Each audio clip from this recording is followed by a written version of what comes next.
که بر تخت قدس نشستی صدای منو شنیدی.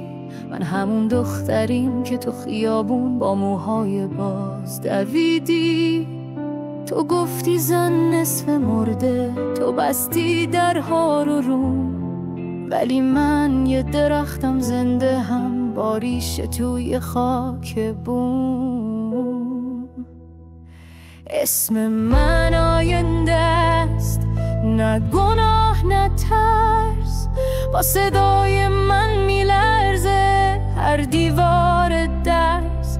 من برای زندگیام نجنگیدم که بمیرم، من اومدم که ایران رو دوباره پس بگیرم.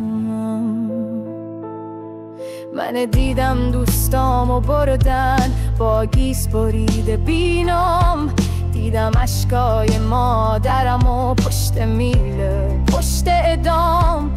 تو گفتی سکوت کنم که نپرس که نسوزم، ولی من مثل خورشیدم حتی تو شب میسوزم. یه چادر یه قانون یه موش نمیتونه جلوی قلب منو بگیره که میخواد زندگی کنه.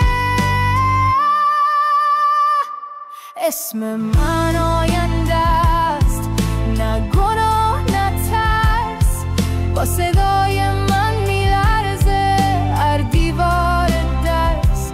من برای زندگیام نجنگیدم که بمیرم، من اومدم که ایران رو دوباره پس بگیرم. اگه قراره بمیرم بذار با آواز باشه، نه توی قفس نه با چشمای بسته. اگه قراره بسازم دنیامو میسازم با دخترای ایران که دیگه نمیترسم. اسم من آینده است، دختر بی صدا، حالا صدای من میرسه تا خدا. من آزادی نمیخوام ازت میگیرمش، چون سهمم منه، چون حقمه، چون میدونمش. اسم من آینده است، دختر